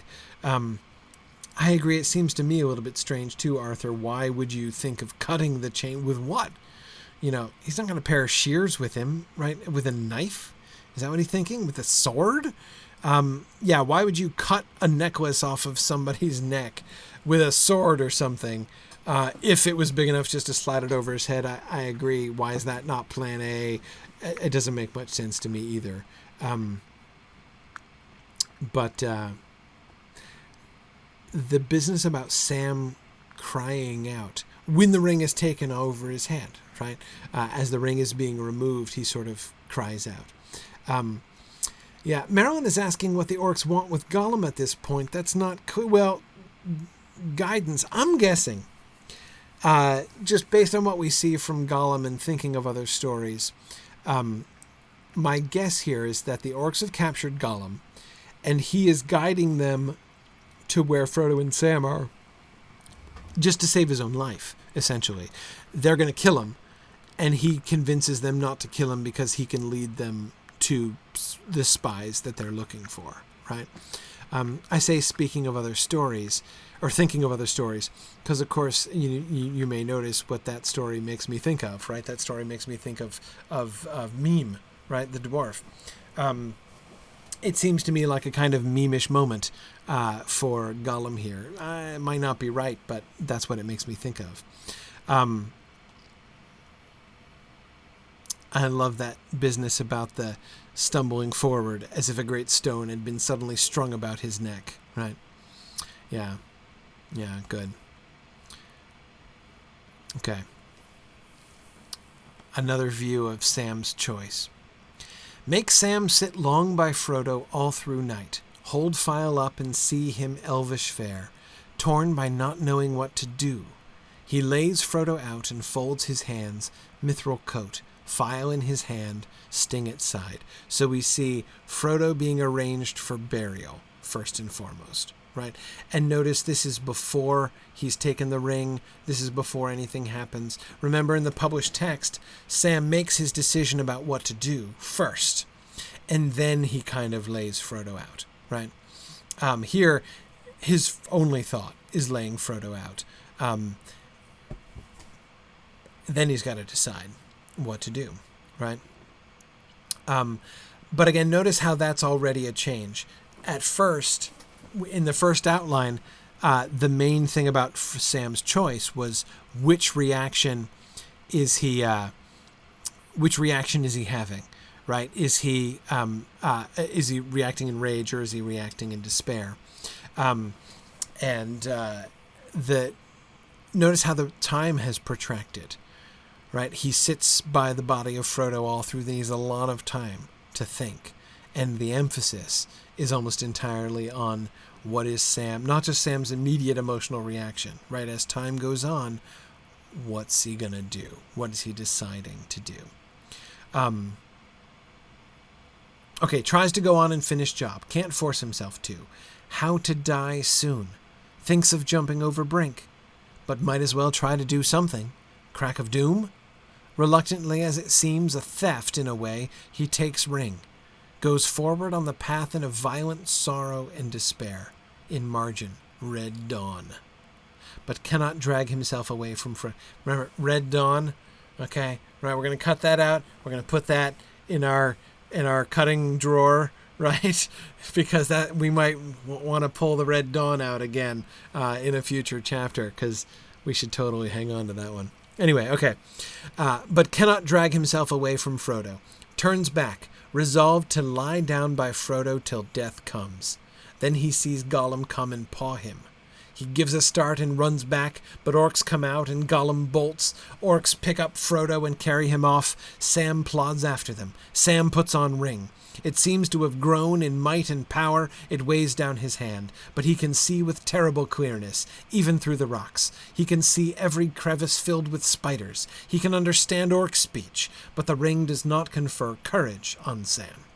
It seems they have been warned for special vigilance. Some spy of more than usual importance could try to get in somehow. If any were caught, messenger to be sent. File taken. Sam follows up a long stair to the tower.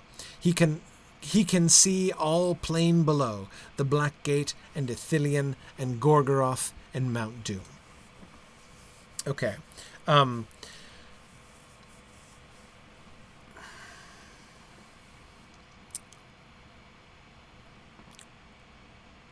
See what he did here? He focuses on Sam's decision, but in doing that, he locks Sam in indecision, right? Sam can't make up his mind. In a sense, he's still kind of thinking about rage and despair. He considers suicide, as he still does in the published text, right? He thinks of jumping over the brink. Might as well do something. Might as well go to the crack of doom, right? You're going to die anyway. He can't... goes forward on the path in a violent sorrow and despair. Notice he doesn't take the ring, right? Well, it's okay. In a way, he takes ring, but cannot drag himself away from Frodo, right? So he takes the ring, but he still can't decide. So we have the impulse of a decision, right? The actual taking of the ring, but he's still going to turn back and lie down next to Frodo and die. And it's not until Gollum comes that the decision is forced. And by the way, notice Marilyn, the way that Gollum acts here. I think it's pretty clear he is not acting with the orcs. So Gollum comes running in and paws at Frodo, right? And then the orcs come out and Gollum bolts. So it's pretty clear that the orcs are still forcing Gollum. I think that Gollum has taken a desperate chance, right? He has decided to try to save his own life by leading the orcs to Frodo, but you can see his plan, right? His plan is to race there. So he says to the orcs, all right, I'll show you where they are, but he dashes ahead and gets ahead of the orcs because his plan is to get to Frodo's body first so that he can take the ring hopefully before the orcs get there and notice. So his plan is to get the ring off of Frodo quick, and then the orcs will come and he's like, there he is, and he'll let the orcs take away the corpses, right? That seems to be what I can gather of Gollum's situation. But he's also far enough ahead that he can escape. So again, that seems to be another part of the plan.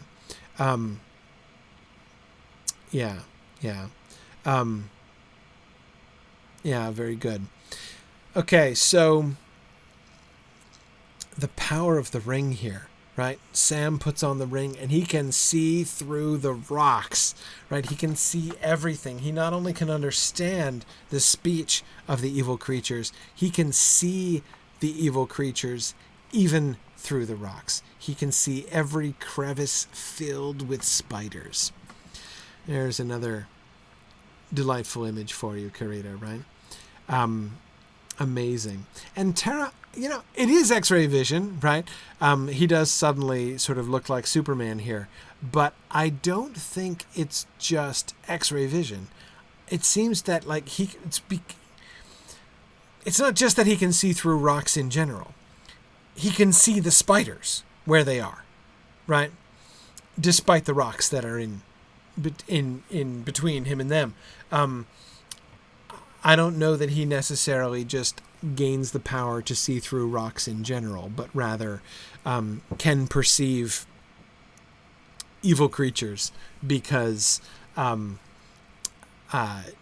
and like the rocks can't hide them from him, right? It seems to be almost like an extension of the being able to hear and understand them thing, right? Anyway, let's keep going. The fair copy manuscript was built up in stages. From the beginning of the chapter, The Stairs of Cirith Ungol, as far as Frodo felt his senses reeling, his limbs weakening, it was developed from the original draft, and virtually attained the form in the Two Towers. But from this point, my father briefly returned to his frustrating practice of erasing his penciled draft and writing the fair copy on the pages where it had stood. This only extends for a couple of pages, however, and some words and phrases escaped erasure, while on the third page the draft was not erased but overwritten, and here much of the original text can be read. This carries the narrative to the point, Two Towers, page 317, where the host out of Minas Morgul had disappeared down the westward road, and Sam urged Frodo to rouse himself, and there is no reason whatever to think that the lost pages of the draft were other than a more roughly expressed version of the final narrative. The main thing that I want to focus on here, and there's more that we could talk about, yeah, good. James, thank you. James has been industriously looking it up in the Return of the Shadow, and we don't get the text of the Shortcut to Mushrooms chapter in the Return of the Shadow, but James reports that Christopher says the text is virtually word for word the same as the published text, so therefore, presumably, we do get Sam's dialogue about having a job to do. So, good. Yeah, excellent. Thank you, James. That's probably why I didn't remember it specifically, because it's not explicitly in printed in the text. It's just one of those things Christopher tells us is the same. No, thank you for that. That was great. Yeah. Anyway, yeah. Arthur, you're thinking that Barlaam Butterbur has a similar power like Sam with the ring, right? Being able to see through a brick wall in time. It's maybe like that. Maybe not quite exactly the same thing. Anyway, it's starting to get late, and I want to get through more passages, so I'm going to hurry up a little bit here. Here's one thing that I wanted to take home from this passage. Notice Tolkien's practice here, his writing practice. And this is a thing that we've noticed before. Remember, this happened with Faramir, right? We see him projecting forward with his outlines and stuff, but he proceeds through the text in chunks. It's not just that we got the debate with, a draft of the debate with Faramir, and then he moves on, right? He comes through the debate of Faramir, and treachery not the least, and Sam's berating him and all that stuff, right? And then he goes back and rewrites, and then he goes back and rewrites, and then he goes back and rewrites it. He finalizes that text until that text is pretty much the way he's always going to keep it, right? So he finishes that bit and then moves on, even when the bit that he moves on to almost contradicts the one before, right? Again, Faramir, as he emerges in the second half of the Faramir passage, is quite different. The earlier thing is all Falborn, right? And Faramir, Falborn's lines are given to Faramir, right? And yet, so he doesn't, because he's already done it. He's already written it. And he keeps it and joins it together with the Faramir stuff that he develops later on.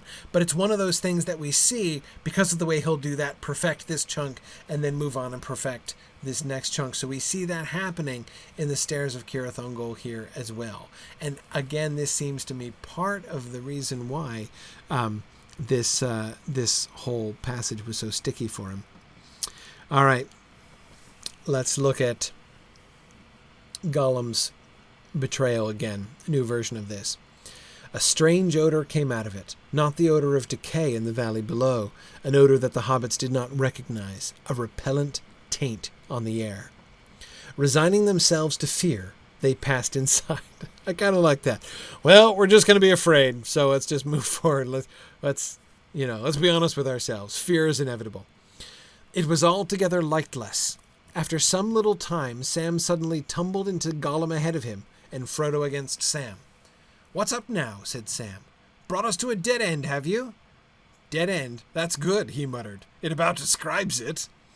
"What's up, you old villain?" Gollum did not answer him. By the way, can I say that I love how Sam has a conversation with himself? I think that dialogue is all Sam, right?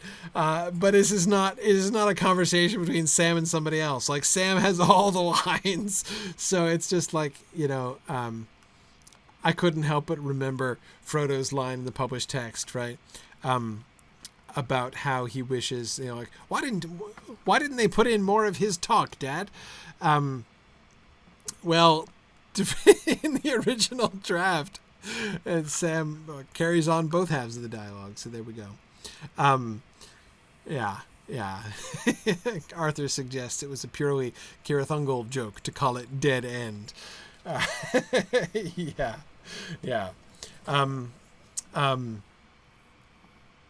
I love how Sam sees the humor in the Dead End. Anyway, keep going. Sam pushed him aside and thrust forward, only to meet something that yielded but would not give way. Soft, unseen, and strong, as if the darkness could be felt. "Something's across the path," he said. "Some trap or something. What's to be done? If this old villain knows about it, as I bet he does, why won't he speak?" "Because he doesn't know," hissed Gollum. "He's thinking. We didn't expect to find this here, did we, precious? No, of course not. We wants to get out. Of course we does. Yes.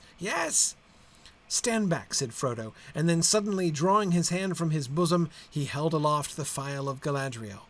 For a moment it flickered, like a star struggling through the mists of earth. Then as fear left him, it began to burn with dazzling silver light, as if Eärendil himself had come down from the sunset paths with the Silmaril upon his brow. Gollum cowered away from the light, which for some reason seemed to fill him with fear. Frodo drew his sword, and Sting leapt out.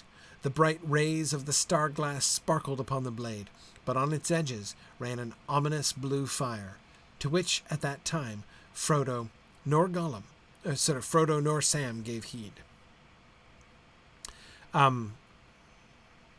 Okay.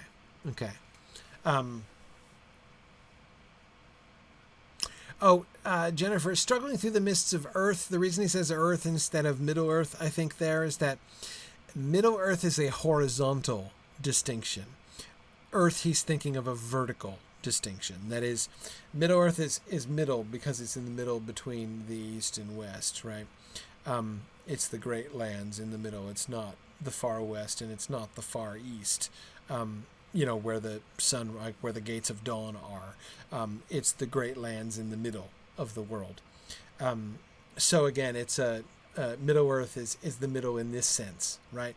When he talks about the light of a star struggling through the mists of Earth, he's thinking vertically, right? The light coming down from the heavens above, right? From the I'm totally blanking. What did he call it in the Ambarkanta? Vaya. It begins with a V. I'm blanking on the V word. Somebody will help me. Vilya. No, Vilya is the name of the ring. What's the thing? Anyway, I forget. The Great Sea, right? Of which the ocean is merely like a puddle.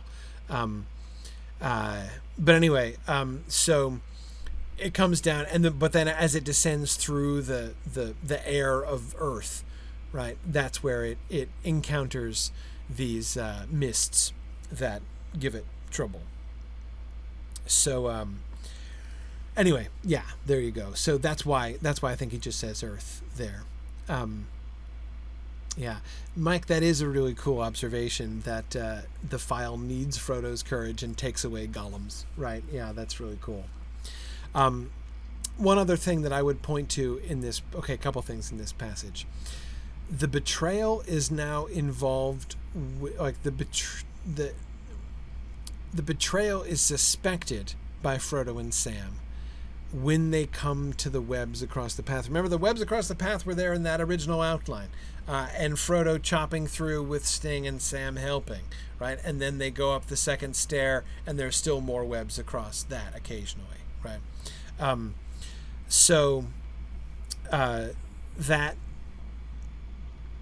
This is not a new feature. What is new is the suspicions coming to a head at this point. And Vaya, thank you. Kimber and James, both of you. Vaya. I knew that it was close, somewhere in that. Yes, Vaya. All right, thank you. I was in the ballpark there. Or did I say that? I don't remember. Whatever. But yeah, Stephen, now Sam actually interrogates Gollum, and notices why I emphasized it in my subtitle here. That phrase really jumped out at me twice. He calls him old villain. What's up, you old villain? If this old villain knows about it, as I bet he does, right? And the reason that jumped out at me is that that's another one of those things that's going to go into the cutting drawer, right? We're not going to get this conversation here. But does anybody remember the moment when Sam calls Gollum you old villain? That phrase comes back in, but it comes back in at a super important time, right? That is the line. Yes, on the stairs, Kate. Exactly. That is the line. That is Gollum's turning point, right? Sneaking off and sneaking back, you old villain, right? That's what Sam says that makes Gollum reel back and suddenly cease to look like an aged and tired hobbit and instead look like a spider. Yeah, exactly, Arthur. Yeah, you got it there too. So we can see the seeds, right, of that scene. It doesn't exist yet, right? But we can see the bits that are going to bring it together. So, but see what this means? The line that Sam delivers, the line which is so tragic, right? The line tragically delivered at the very moment when Gollum was on the verge of repenting, is drawn from a line that Sam originally delivered in the moment that the betrayal was happening, when the trap was being sprung, right? And that is fascinating to me. We can see from that how far he is yet in seeing that kind of a tragic moment, right? Also, it to me emphasizes the tragedy as one of the things, of course, that is so noticeable about that, that makes that passage in the published text so painful, is that Sam isn't wrong, right? He was sneaking off and sneaking back, and what he was up to was, in fact, villainy. Where was Sam? Or where was Gollum, rather? Gollum was off talking to Shelob, right? Making plans to betray them. So, yes, guilty as charged, right? Yes, he is a villain. Yes, he was sneaking. Again, it's an accurate accusation, but it's tragically timed, right? And Sam, in his bleariness, waking up from sleep, does not notice or perceive how close Gollum is to repentance, right? That's the tragedy. But again, the connection of Sam's words back to the old revelation of the betrayal shows again that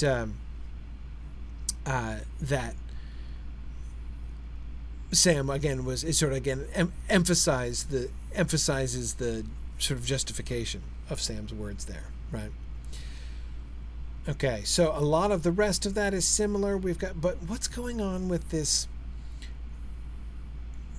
The dialogue is the new thing, right? And of course, I emphasize Sam's words there. But what about Gollum's words? If this old villain knows about it, why won't he speak? Right? Here's Sam saying, "I know, right? This proves you're betraying us. You led us into this dead end on purpose, right? Admit it." And Gollum says, "I didn't know." He's lying, right? Gollum's got to be lying. He knew about this. This is part of the plan all along.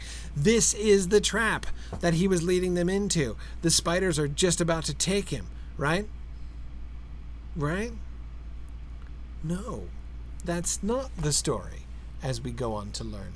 We'll keep going. Before them was a grayness which the light did not penetrate. Dull and heavy, it absorbed the light. Across the whole width of the tunnel, from floor to floor and side to side, were something webs.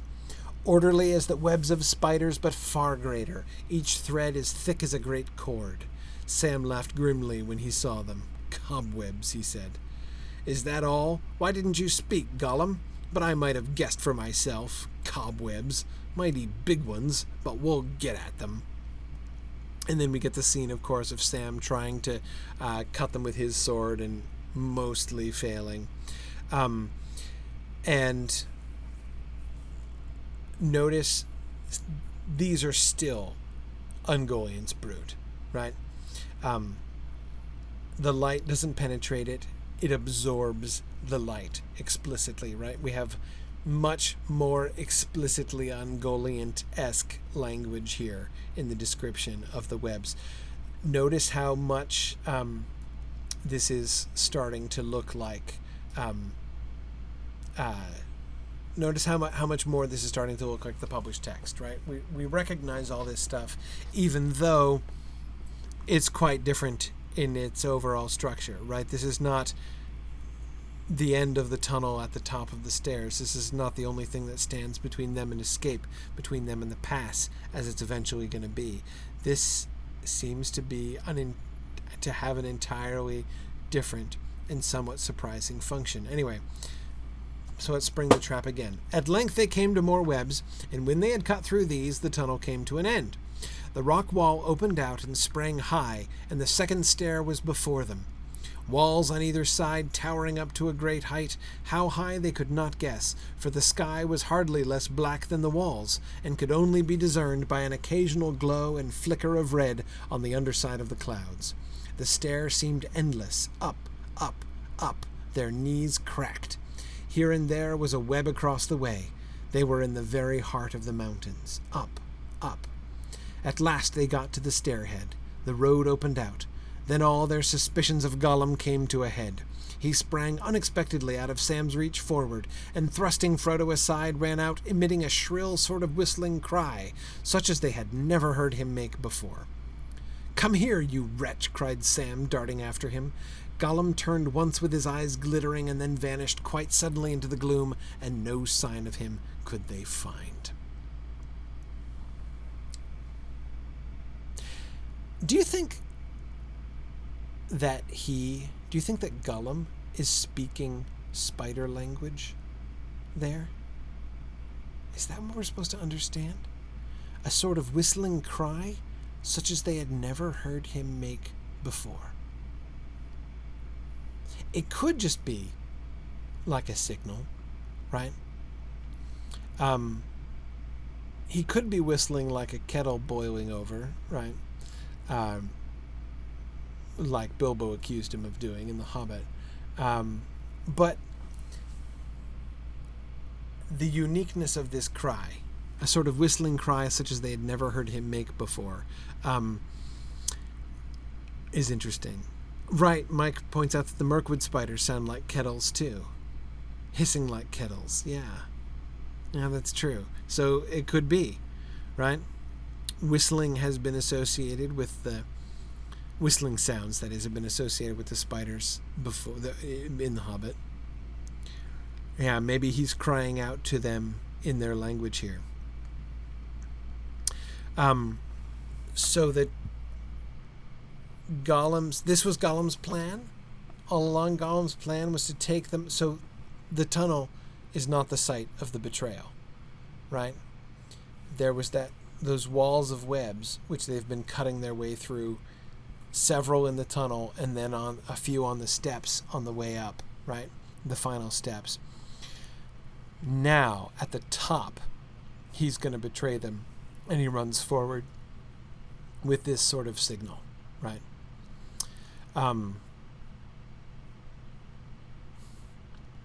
"That's that," said Sam. "What I expected, but I don't like it. I suppose now we are just exactly where he wanted to bring us. Well, let's get moving away as quick as we can. The treacherous worm. That last whistle of his wasn't pure joy at getting out of the tunnel. It was pure wickedness of some sort. And what sort we'll know soon." Likely enough, said Frodo, but we could not have gotten even so far without him. So if we ever manage our errand, then Gollum and all his wickedness will be part of the plan. Too soon, Frodo, a little too soon for that insight, but yes, you're absolutely right, and notice what an integral part that plays from the beginning. Now notice also that, remember that he's already done the first draft of the Cracks of Doom, right? He outlined through to the Cracks of Doom, and we already had Gollum playing a role in it there, but it's interesting to see how this is all in his mind, right? Gollum's wickedness will have been part of the plan, right? Interesting that they get all this time to comment on it, right? Well, that signal couldn't have been good. I wonder what that was. Well, we'll probably find out. By the way, Sam's characterization of that whistle as pure wickedness strengthens my suspicion that he's speaking spider language, actually. So I think we're getting some more information to deal with that question of how does he communicate to the spiders. I think he speaks spider. All right, we'll end after this. It's getting late. As he stood up again, he saw issuing out of a crevice at the left the most monstrous and loathly form that he had ever beheld, beyond his imagination. Spider-like it was in shape, but huge as a wild beast, and more terrible because of the malice and evil purpose in its eyes. These were many, clustered in its small head, and each of them held a baleful light. On great bent legs it walked, the hairs of them stuck out like steel spines, and at each end there was a claw. The round, swollen body behind its narrow neck was dark blotched with paler livid marks, but underneath its belly was pale and faintly luminous as its eyes. It stank. It moved with a sudden horrible speed, running on its arms and springing. Sam saw at once that he was hunting his master, now a little ahead in the gloom, and apparently unaware of his peril. He whipped out his sword and yelled, "Look out, Mr. Frodo! Look out! But he did not finish. A long, clammy hand went over his mouth, and another caught his neck, while something wrapped itself about his legs. Taken off his guard, he fell backwards into the arms of his attacker. "Got you," hissed Gollum in his ear. "At last, my precious one, we've got him. Yes, the nasty hobbit. We takes this one, she'll get the other. Oh yes, Ungoliant will get him. Not Smeagol. He won't hurt master, not at all. He promised. But he's got you, you nasty, dirty little thing." Okay, so he doesn't call him Sneak, right? Because the sneak thing hasn't happened yet, right? That's not a tender point for Gollum here yet.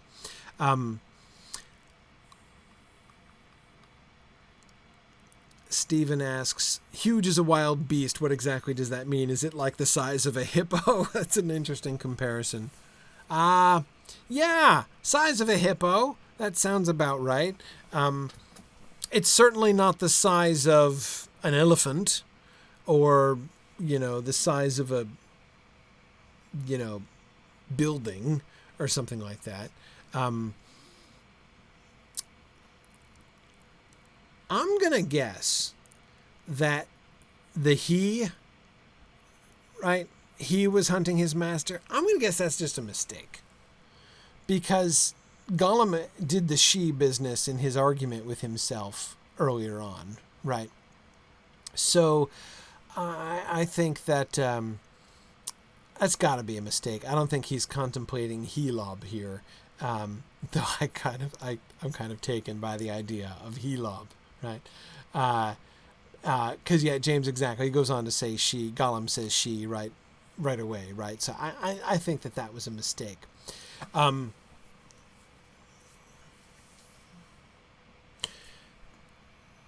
One spider.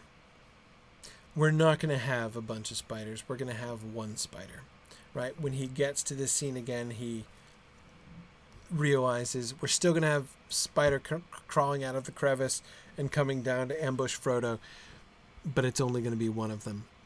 And it's Ungoliant.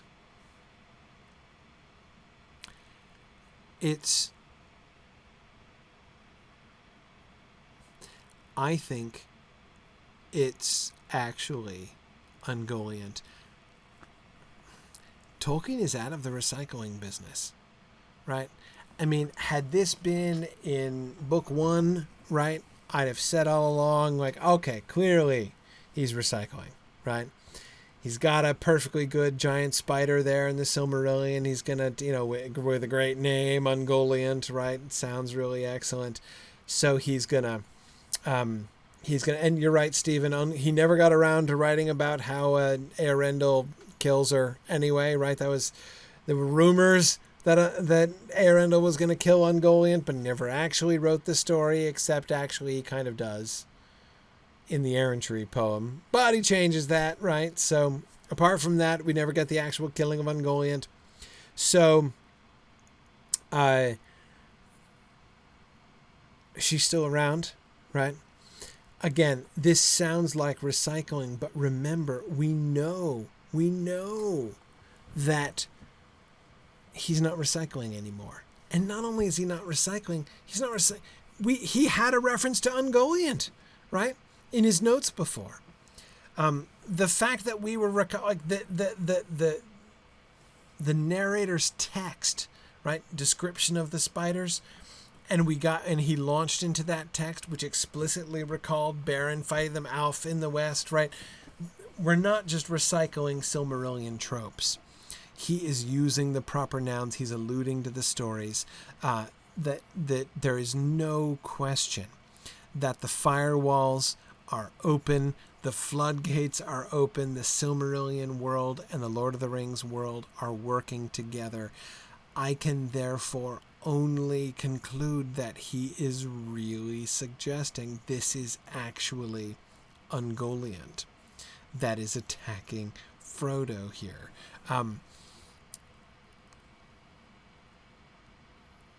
And yes, Kate, he is going to have the light of Eärendil in his hand, right? Another reason I think that... another reason to suspect that this is really Ungoliant, right? Now, I agree that she's smaller than Ungoliant as described in the Silmarillion.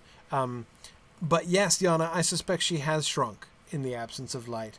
That she... Because remember, and we have reason to think that, right? In the Silmarillion description, when she consumes the light from the trees, she swells to enormous size, right? Presumably, therefore, when she is in a famine period, being starved of light, she would contract, she would shrink. Presumably that process would not go on indefinitely, or she'd become a gnat, right? So I don't think that necessarily would happen, but she's smaller. I think this is Ungoliant diminished. This is Ungoliant near the unhappy tail end of her existence. Yeah, even Ungoliant dwindles. Exactly, Tom, as time goes on. Right. Yeah, no, I see that. So, yeah, compared to, Ungoliant when she bound Morgoth in webs, right, and threatened him and had to be beaten off by the Balrogs at Lamoth, Ungoliant has come down in the world, right? But how amazing is it? How amazing is it that Gollum has struck up a relationship, right? A partnership with Ungoliant herself. Not the last child of Ungoliant to trouble the unhappy world, but with Ungoliant herself. And it also explains why... Jennifer asks, why would she be intimidated by the Starglass? I think she's intimidated by Frodo wielding the file, right? The way that the file flares up in response to his own spirit and his own courage. But she's attracted to it. She wants to eat it. And we see some pretty clear references to that in some of the passages, that she's actually going for Frodo because he has the file, not despite it, but because he has it at first. So yeah, she quite wants to eat it. Yeah, very good. Okay. All right. It's dawn in the Netherlands, so it's time for us to say goodnight here. We'll leave it here. Much more Ungoliant to talk about next time. Much more of Cirith Ungol to do. Do keep reading forward. Remember what a good job we did catching up before. We'll catch up again, but I didn't want to rush the Ungoliant chapter, the Cirith Ungol stuff, because this is big. So yeah, so next week, no class next week, because next week I am going to be, by this time I should be somewhere in a plane over the Atlantic. So on my way over to London Moot, looking forward to getting a chance to meet some of you over there. Yana, I promise I won't keep you up until 6 o'clock in the morning over the weekend. Anyway, so that's going to be great. So no class next week, but I will be back the week after. So the first week of May, what is it, May 2nd? We'll have we'll return to Shelob and to Cirith Ungol then. So thanks very much, everybody, and I will see you guys in a fortnight. Bye now. The Mythgard Academy has been offering in-depth discussions of awesome books and films since 2013, completely free to attend and free to download. If you've enjoyed our discussions and would like to help them continue, please consider donating at Signum University